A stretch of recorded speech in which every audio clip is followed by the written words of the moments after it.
It was a cold evening. Rain tapped gently on the windows of a small diner at the corner of the quiet street. Inside, warm yellow lights glowed, and the soft sound of jazz music filled the air. The smell of fresh coffee and baked pie made the place feel cozy. People talked in low voices, enjoying their meals.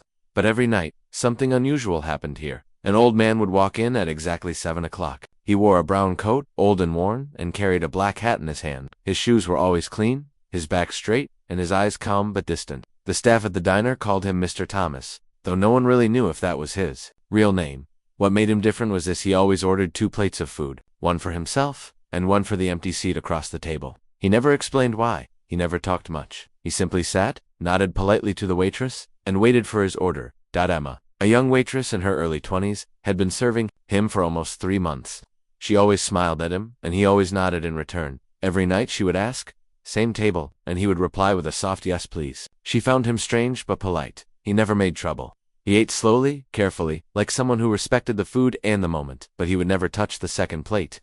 It stayed untouched, placed gently in front of the empty chair. Other customers noticed, some whispered, a few laughed. "Maybe he's waiting for his invisible friend," one man joked. But Mr. Thomas never reacted. He just stared at the plate from time to time, his fingers gently tapping the table. Sometimes, he would close his eyes for a moment, as if remembering something from long ago. One evening, the diner was almost empty. Rain poured outside, and the wind howled like a sad song. Emma was wiping down tables when Mr. Thomas entered. He was soaked from the rain, but still calm. She rushed to bring him a towel. "Thank you, miss," he said softly, his voice deeper than she expected. "Same table?" she asked again, but this time, she hesitated. He nodded. "Yes, and 2 plates, please." She wanted to ask every night. The same question sat on her tongue, but she never dared to speak it. Tonight, something felt different.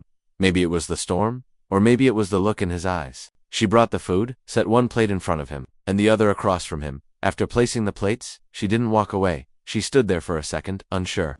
Then finally, the question slipped out. "Sir, if you don't mind me asking, who's the second plate for?" The old man looked up slowly. His eyes were tired but full of something deeper: pain, maybe, or love. He didn't speak right away. His hand reached into his coat pocket. He pulled out a small worn-out photo. He placed it on the table, in front of the second plate. It was a picture of a woman.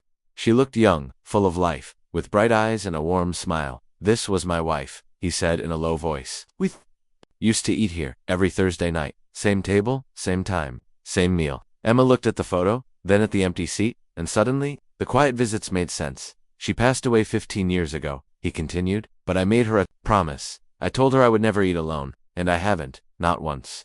His voice shook a little. He looked at the plate, and for a second, it felt like someone really was sitting there. Emma didn't know what to say. Her heart felt heavy. "I'm sorry," she whispered. "No need to be," he said, a soft smile appearing on his face. "She's still with me, right here." He tapped his chest gently. "Every bite I take, I remember her laugh, her stories, her favorite songs. I talk to her. Maybe I'm just an old fool, but I feel she listens." Emma nodded slowly. "You're not a fool, sir." The diner was quiet. Only the sound of the rain tapping the glass and the soft jazz music played on. Emma looked at the photo again. The woman's smile now felt real. Mr. Thomas started eating, and every few minutes he would glance at the other plate, like waiting for someone to take the first bite. He even whispered a few words, too soft for Emma to hear. She watched from a distance, her eyes wet. This wasn't just a strange habit. It was love, a kind of love that didn't fade, not even after death. When he finished, he placed the bill money on the table, picked up the photo gently, and whispered, "Thank you, my dear. Until tomorrow." He stood up, nodded at Emma, and walked out into the rain. Emma stood frozen for a while. She had served many people in this diner, but tonight, something had changed. The silent visitor wasn't just a man with 2 plates. He was a man keeping a promise, a man holding on to a love that time couldn't erase, and Emma knew she would never see that empty seat the same way again. Emma could not sleep that night. The image of the old man placing the photo in front of the untouched plate played in her mind again and again. She had seen people grieve, had seen them move on, but never had she seen someone keep a promise so strong, so alive. For 15 long years it haunted her in a soft, aching way. The next evening, she waited for him, like usual. 7 o'clock passed, and he walked in right on time, nodding politely, as always. She served him without asking anything this time, placing the second plate with more care than usual. The photo of the smiling woman came out again, and for the entire meal, he stared at it in silence, occasionally murmuring something that no one else could hear. After he left, Emma stood by the window and watched him disappear into the rain-soaked street, his figure swallowed by the night. Her curiosity grew stronger. Where did he go after this? Who did he have in his life? Did he talk to anyone other than her? The next evening, when her shift ended, she wrapped her coat tight around her and followed him quietly, staying far enough to not be seen. The street was empty, and his slow, steady steps echoed softly in the distance. He walked past the bakery, past the old bookstore, and finally into the cemetery at the end of town. Emma froze. Her heart pounded as she stood outside the black iron gate. From behind the trees, she could see him kneel beside a small grave. He placed the photograph gently against the headstone and set a small box of leftovers next to it. Then, he sat on the damp grass and closed his eyes, whispering something to the grave. Emma watched unmoving, her hands trembling in her pockets. The wind blew through the trees, rustling the dry leaves on the ground. She couldn't hear what he was saying, but she didn't need to. His body language, the softness in his hands, the way he wiped the stone clean with his sleeve, it all said enough. He stayed there for 20 minutes before rising slowly, taking only the empty box, and walking away into the shadows. Emma waited until he was out of sight, then stepped closer. She found the headstone and read the name, Margaret Ellen Thomas. Beloved wife forever, my light. 1952-2008. Emma stood there in the cold, blinking back tears. She had expected to find answers, but instead she found something deeper, pain wrapped in devotion, sorrow wrapped in love. The next morning, she printed the photograph of the grave and tucked it into her notebook. She didn't know why she did it. Maybe she didn't want to forget. That night, when Mr. Thomas came again, Emma brought him his usual meal and hesitated for a second before gently saying, I saw her. He paused, fork halfway to his mouth. At the cemetery, she whispered, I followed you. I'm sorry. I needed to know. He didn't respond for a long time. The diner was nearly empty, and the soft hum of the lights filled the silence. Finally, he placed his fork down, looked at her, and said quietly, most people forget. I can't. Emma pulled out the photograph and slid it across the table. You don't have to explain. I understand now. He picked it up, looked at it for a few seconds, and smiled faintly. Margaret hated rainy nights. Said they made her feel lonely. That's why I never let her eat alone, not even now. Emma sat across from him for the first time, not touching the second plate, just sitting silently. Did you two come here every Thursday? She asked. He nodded. For 35 years, she always ordered the chicken pot pie. I hated it, but I'd eat it just to see her happy. He chuckled softly. Then his smile faded. The night she died, she was on her way here. We had a little fight earlier that day, something silly. She still came, she always came. But the car didn't stop in time. Emma listened, her throat tight. She died trying to keep the tradition. And now you keep it for her, she said. It's not tradition, he whispered. It's love. He looked at the photo again, brushing a speck of dust from it. Sometimes, when I talk to her, I feel she's really there. Not just in memory, but here, in this seat. Emma blinked fast, trying to stop the tears from falling. You're not alone, Mr. Thomas, she said softly. She's still with you. And now, so am I. He looked up at her, eyes red but grateful. Thank you, child. You're the first person who's ever said that. That night, after he left, Emma didn't clean the second plate. She left it there, next to the photo, letting the warmth of the diner wrap around it like a blanket. The next morning, she told her manager about everything. The story, the love, the promise. The manager didn't say much, but by evening, a small frame sat on the counter with the words, In memory of Margaret, a seat for love that never ends. And every night after that, even when Emma wasn't on shift, someone made sure the second plate was served. Because now the diner wasn't just a place to eat, it was a place where promises were kept. And love, even in silence, was honored. The days passed slowly, each evening marked by the same gentle ritual. Mr. Thomas walked into the diner with his calm steps, nodded to Emma or whoever was behind the counter, and sat at his usual table. The second plate was always there before he asked for it now. The picture of Margaret always stood in the same spot, facing him, as if she, too, had become part of the diner's furniture. People had started noticing. At first, they whispered, then they stared, some with curiosity, others with sadness, and a few with a cruel kind of humor. A group of young boys once pointed and laughed, mocking the old man for speaking to an empty chair. One even said loudly, Look, he's on a date with a ghost. Mr. Thomas didn't say a word. He simply looked at the chair, whispered something, and smiled. Emma watched from behind the counter, her hands tightening around the cloth she was using to clean a glass. She wanted to say something, to protect him, but Mr. Thomas didn't seem to mind. That night, after the diner had emptied, Emma brought him a cup of tea, her small way of offering comfort. He took it with a nod. Some people don't understand, she said quietly, sitting across from him for a moment. He stirred the tea, slowly, and replied, They don't have to. Love isn't a story that everyone reads the same way. He looked at the picture and continued, Margaret used to say, Let them talk. Tom, the world talks because it's afraid to feel. She always knew how to shut out the noise. Emma smiled. She sounds strong. She was, he said. Stronger than me. Really? When we couldn't have children, she didn't cry like I did. She just held my hand and said, Then we'll love each other twice as much. His eyes clouded for a moment, lost in the memory. I made a vow. On our wedding night, I told her I'd never let her be alone, not even in death. Some people make promises and forget. I couldn't. I just couldn't. Emma's heart ached. She couldn't imagine such deep, lasting love. In a world full of short attention spans and forgotten feelings, here was a man still holding on after 15 years.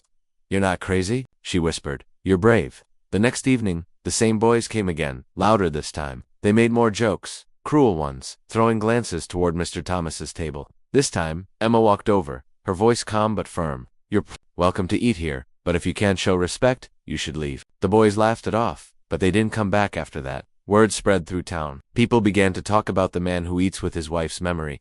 Some came to the diner just to see him, to watch the way he gently placed the photograph, how he nodded to the chair, how he whispered soft words that no one else could hear. A few took pictures, shared them online. One local blogger wrote a post titled, "A Seat for Love, the Man Who Dines with a Ghost." It got shared hundreds of times. People began stopping by, not just to eat, but to experience the quiet power of devotion. Some even left flowers on his table. Mr. Thomas never reacted much. He stayed quiet, polite, and distant. But Emma noticed the small smile that sometimes tugged at his lips when he saw the flowers, or when someone nodded respectfully at the empty chair. He never spoke much, but slowly, Emma had earned small pieces of his story. One evening, she asked, "Did Margaret like this diner?" He chuckled. "She picked it. First time we walked past it, she said, 'Tom, this is where we'll grow old together.' I didn't argue. 35 years later, we were still sitting right here."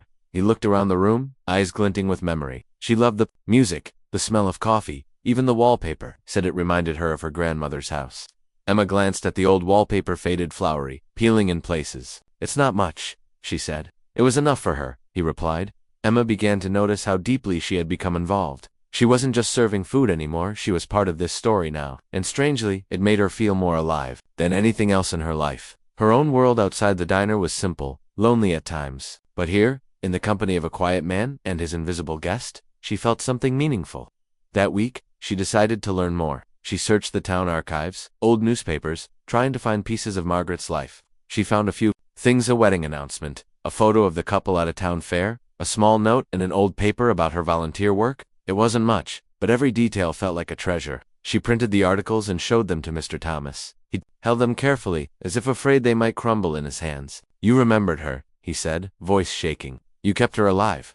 "No," Emma said softly. "You did." That night, as Mr. Thomas left, he paused at the door. "Thank you, Emma," he said, "for giving her a seat not just at the table, but in this world." She stood there long after he was gone, the words echoing in her mind. She looked around the diner at the tables, the walls, the soft lights, and realized this place was more than just a restaurant. It had become a memory, a living story. And every evening at 7, when the door opened and the quiet man stepped in, that story continued, not just for him, but for everyone watching silently, learning something about love without needing a single word. The story of the old man and his 2 plates spread faster than anyone expected. Within a week, people from nearby towns began stopping by the diner. Some came out of curiosity, others because they had read the blog post or seen the pictures on social media. They didn't always speak to Mr. Thomas, but they watched. They sat at nearby tables and whispered softly, glancing toward the empty chair that was never really empty. Emma noticed that something in the air had changed. There was a quiet respect now, a gentle silence that surrounded his table every evening. At 7, people lowered their voices.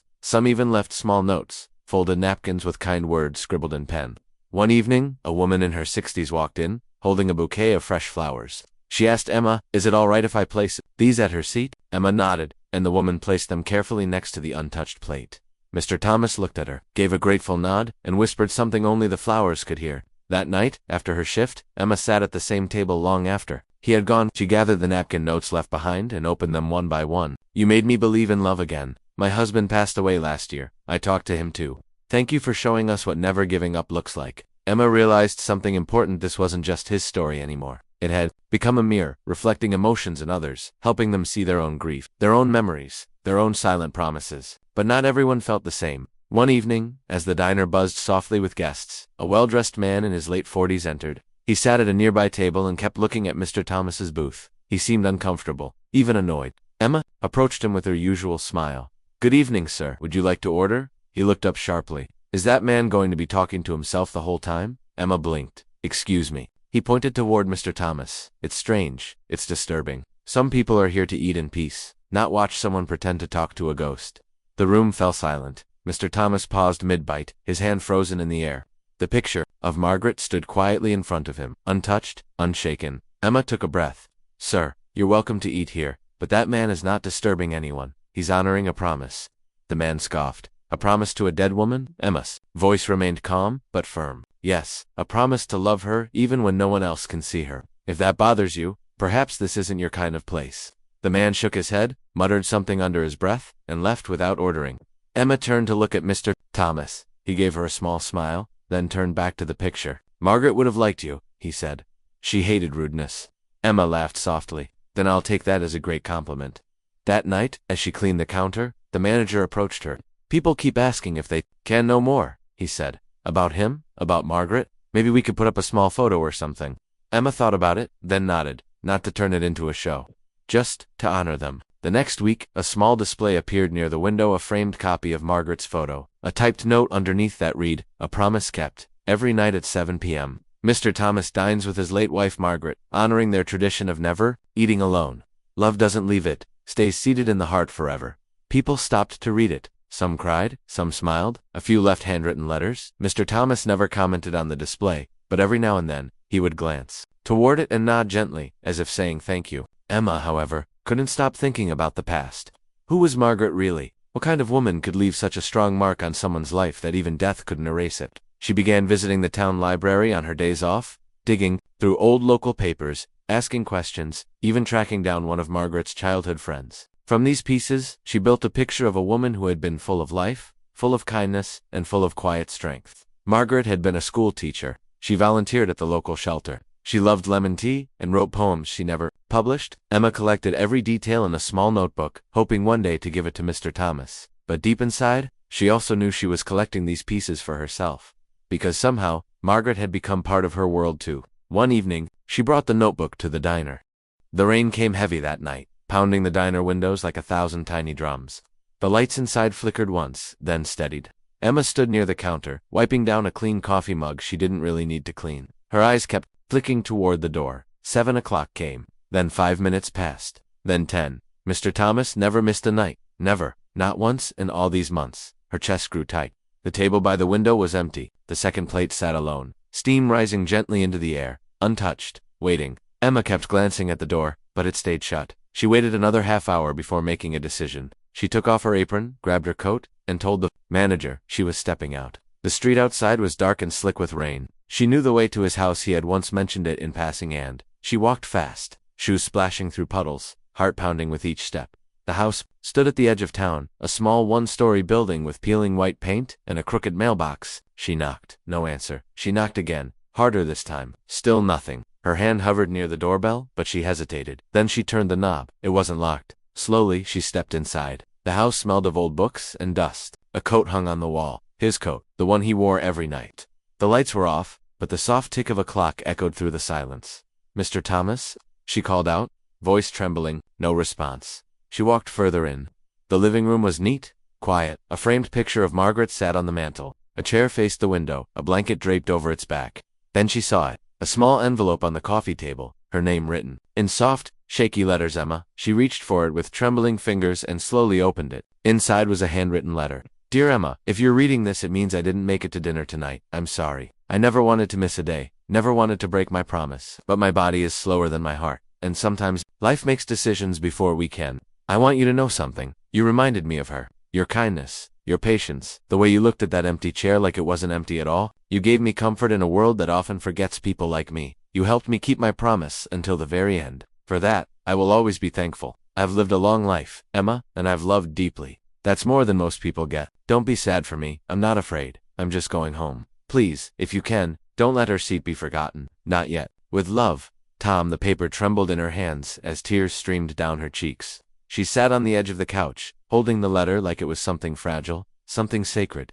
The house felt still, like it was holding its breath. She didn't want to leave, but she knew she had to. She placed the letter back in its envelope and took it with her. The next day, the diner was quieter than usual. Emma walked in slowly, clutching the letter. The second plate sat cold now, untouched, the chair empty in a way it had never been before. The regulars looked at her as she made her way to the table. She placed the letter beside the plate, then set the photograph of Margaret next to it. Slowly, she sat down in Mr. Thomas's usual seat. No one said a word. The manager came over, looked at the photo, then at Emma, and nodded. He's not coming back, is he? Emma shook her head. He kept his promise. Until the very last day that evening, Emma left both plates untouched. She lit a small candle and placed it between them. A few customers watched from their tables. One older woman wiped her eyes with a napkin. A man stood up, walked over, and placed a single rose by the photo. And so, the ritual didn't end, it simply changed. From that day forward, the booth by the window was never cleared away. Every evening at 7, 2 plates were set, one for Margaret and one for Tom, and every evening, someone, whether it was Emma, a regular, or a stranger, sat with them. Sometimes they brought flowers. Sometimes they read from the notebook. Sometimes they simply sat in silence, letting the love in that space speak louder than any words ever could. Emma took it upon herself to keep the memory alive. She laminated Tom's letter and placed it in the front of the memory notebook. The display near the window now included both their names, in loving memory of Tom and Margaret Thomas together still. Days turned into weeks, weeks into months. New people came, drawn by the story. A couple once drove 2 hours just to sit. At the booth, we lost our son last year, they said. We just want it to be somewhere that still believes love lasts. Emma smiled gently and served them tea. One evening, she sat alone at the booth again. She looked at the photo, at the candle's soft flicker, and whispered, "You kept your promise, Tom. Now I'll keep mine." And she did, every day, every night, with every plate she served and every story she told. Because some chairs, once filled with love, are never truly empty. And some promises, once made, echo long after the voices behind them go quiet. The diner felt different now, not louder or busier, just different.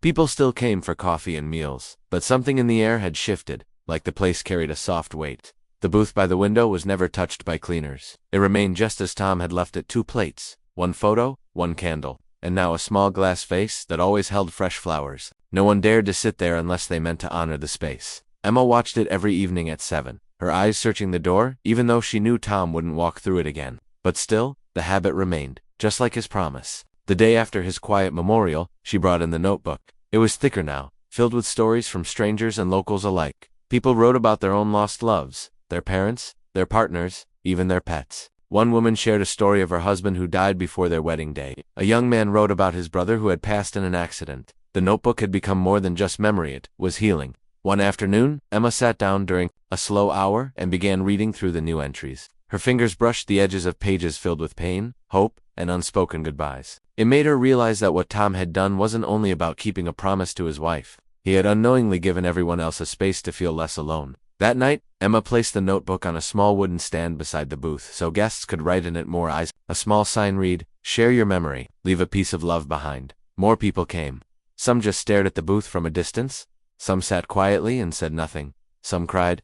A few asked Emma questions. Who was Tom? What was Margaret like? How long had they been gone? And each time Emma told the story, never changing a word, never shortening the details. It was no longer just a love story. It was a legacy. She even began to write a book, carefully piecing together every detail she had learned: how they met, the meals they shared, the promises whispered over dinner. She titled it, "The Man Who Never Ate Alone." The manuscript grew slowly, with each chapter shaped by the notebook entries, the old photos, and her own experience watching love live long after death. Her nights became quiet moments of writing, and her days filled with serving meals and offering soft smiles to people who were drawn by the booth. One Tuesday evening, just before closing, a man walked into the diner. He looked to be in his late 20s, tall, with tired eyes and a backpack slung over his shoulder. He stood near the entrance for a moment, scanning the room, before walking up to Emma. "Are you Emma?" he asked. She nodded slowly, unsure of who he was. He reached into his bag and pulled out a crumpled printout of her blog post, the one that mentioned Tom and Margaret's story, and the memory notebook. "I think Tom was my grandfather," he said quietly. Emma's heart skipped a beat. "What?" He opened his wallet and pulled out an old photograph. It showed a young Tom, smiling beside a woman who could only be Margaret, holding a baby in her arms. "My mom was adopted," he continued. "She never knew who her birth parents were, but recently she found some letters, love letters signed by Margaret. One of them mentioned a baby given up for adoption. That baby was my mom." Emma stared at the photo, her hands trembling. "Tom never mentioned a child. He always said they couldn't have kids." The young man nodded. "Maybe," he didn't know. "Maybe Margaret kept it to herself. But when we saw your story, we just felt something." Emma led him to the booth. He looked at the photograph of Margaret, the candle, the notebook. Slowly, he sat down. "Do you mind if I stay here for a while?" he asked. Emma smiled. She'd like that. He ordered 2 cups of tea and left one untouched across from him. For the next hour, he sat in silence, reading through the notebook. Emma watched from afar, her heart heavy and full at the same time. When he left, he hugged her. "Thank you," he whispered. "You kept their love alive long enough for it to find its way home." Emma nodded, tears in her eyes. "You're always welcome here." In the weeks that followed, the young man returned every so often, sometimes with his mother, sometimes alone. He shared more stories, more letters, and even gave Emma permission to include them in her book. The final chapter of The Man Who Never Ate Alone was no longer about an ending, but about a reunion. It became a story of lost connections and found roots, of how love moves across time and silence, and somehow still finds a way to bloom again. Emma finished the manuscript and had it printed locally. The first copy sat at the booth, beneath Margaret's photo, tied with a red ribbon. Visitors read it. The evening was quiet, the sky outside painted with soft shades of orange and pink as the sun dipped low behind the hills. Inside the diner, Emma stood behind the counter, polishing silverware out of habit more than need. The bell above the door jingled gently, and she looked up, expecting another familiar face, another kind smile. But it wasn't a regular customer. A woman stepped in slowly, holding something wrapped in a faded scarf. Her eyes scanned the room before resting on the booth by the window. The table looked the same as it always did, 2 plates, one untouched, the candle burning softly, the photograph of Margaret smiling back at the world. The woman approached the counter, her steps uncertain. Emma offered her a warm smile. "Good evening, can I help you?" The woman hesitated before speaking. I think I'm her daughter." Emma blinked, unsure she'd heard correctly. "I'm sorry." The woman unwrapped the scarf, revealing a leather-bound notebook filled with folded letters, old photos, and yellowed pages. She laid it gently on the counter. "My son came here a while ago, said he met you. His name's Daniel. He told me about this place, about Tom, about Margaret, about you." Emma's heart beat faster. "You're Daniel's mother." The woman nodded, her eyes misty. "I never knew my birth parents. I was adopted when I was just a baby. My parents were kind, but I always wondered. After Daniel found those letters, everything started to make sense. And when I saw the photos of this diner, of that booth, I had to come." Emma stepped around the counter and gently guided her to the booth. The woman looked at the picture of Margaret for a long time. Her fingers trembled as she reached out and lightly touched the frame. "She looks like me," she whispered. Emma sat across from her, her voice soft. She was gentle, brave, full of warmth. And Tom, he loved her more than anything. Every night, he sat right here. For years, always with 2 plates, always keeping the promise they made. The woman's eyes filled with tears. "I wish I could have known them." Emma reached for her hand. "In a way, you are knowing them, right now. Every letter, every word, every plate served here, it's all part of them." The woman pulled a folded page from her notebook and handed it to Emma. "I found this. It's the last letter Margaret wrote before she gave me up. She never sent it. Maybe she was afraid, or maybe she just didn't know how." Emma opened the letter and read it silently. The words were simple, but full of love, written with trembling. Hans Margaret had wanted her daughter to have a better life, even if it meant never holding her again. She wrote about Tom, about their shared pain, and about the hope that someday, maybe their child would forgive them. Emma swallowed the lump in her throat. "You should put this in the memory notebook. Let people read it. Let them know the story. Didn't end with goodbye." The woman nodded slowly. She opened the notebook that now sat permanently at the booth and placed the letter gently inside. As she did, another couple entered the diner. They glanced at the booth, noticed the woman sitting there, and paused respectfully. The woman smiled at them, not saying a word, but somehow making them feel welcome in her grief, her rediscovery. After the meal, as the candle burned low, the woman stood up and hugged Emma tightly. "I'm going to come back," she said. "I want to know them more, through this place, through you." Emma held her for a moment. "You'll always have a seat here." The woman left, and Emma sat down alone at the booth. She opened the memory notebook, flipping through the pages now joined by Margaret's letter. She imagined Margaret writing it, tears in her eyes, love in her heart, and then imagined her daughter, decades later, sitting in the same place, touching the same photo, completing a circle that had waited too long to close. That night, Emma wrote her own entry. "Tonight I met Margaret's daughter. She found her way home, not through roads or names, but through love left behind like breadcrumbs." In the quiet moments, Tom didn't know he had a daughter, but I think, if he were here, he would have smiled the way he always did, and said, "She found her way. That's all that matters." In the days that followed, the booth became more than a memorial. It became a place of healing, of reunions, of discovery.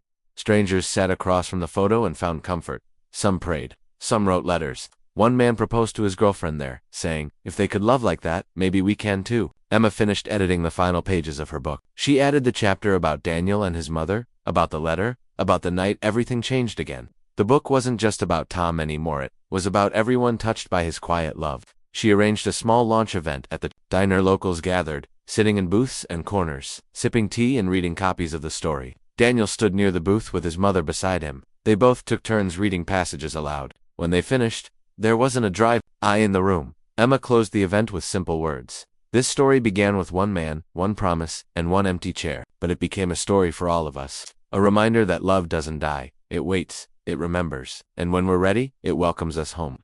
That night, as she blew out the candle at the booth, Emma paused. She looked at the photo, the notebook, the second plate. She whispered, "She found you, Tom. She came back. You can rest now."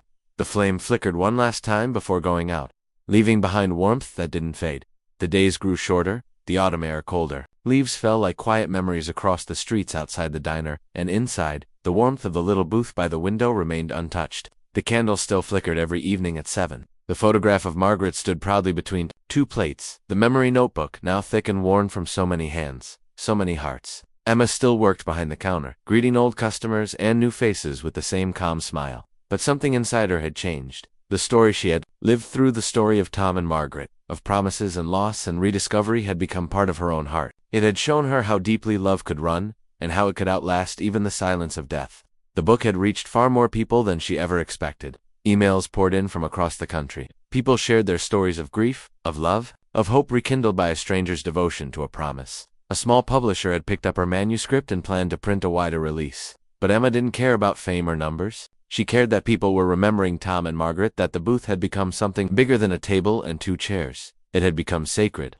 One evening, as snow began to dust the sidewalks, Emma noticed an elderly man standing outside the diner, staring through the window at the booth. His coat was thin, his face tired. She walked out to him. "Would you like to come in?" she asked kindly. The man looked at her, his voice raspy. "I knew Tom. A long time ago. We served together in the military. I didn't even know he'd passed until someone sent me your book." Emma helped him inside, led him gently to the booth. He sat slowly and stared at the photograph for a long time. "He used to talk about her," he whispered, "even back then. Said if he ever made it home, he'd marry her. Said she made him believe there was still something good in the world."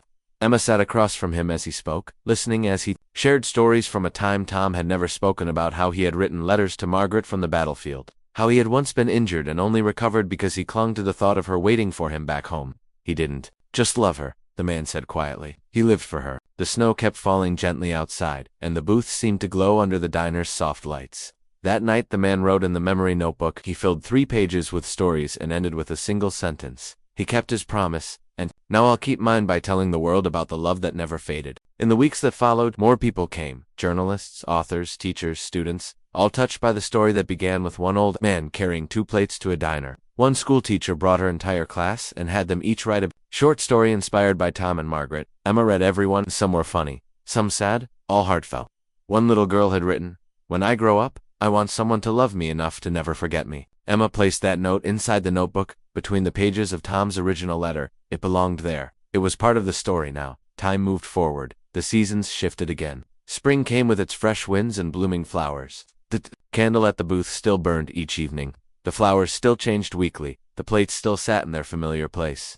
But one quiet morning, Emma did something different. She brought in a small photo of Tom, one taken in the diner months before he passed. He was smiling, eyes gentle, with a plate in front of him and Margaret's picture beside him. She placed it next to Margaret's, so now they faced each other, together again, in their own way.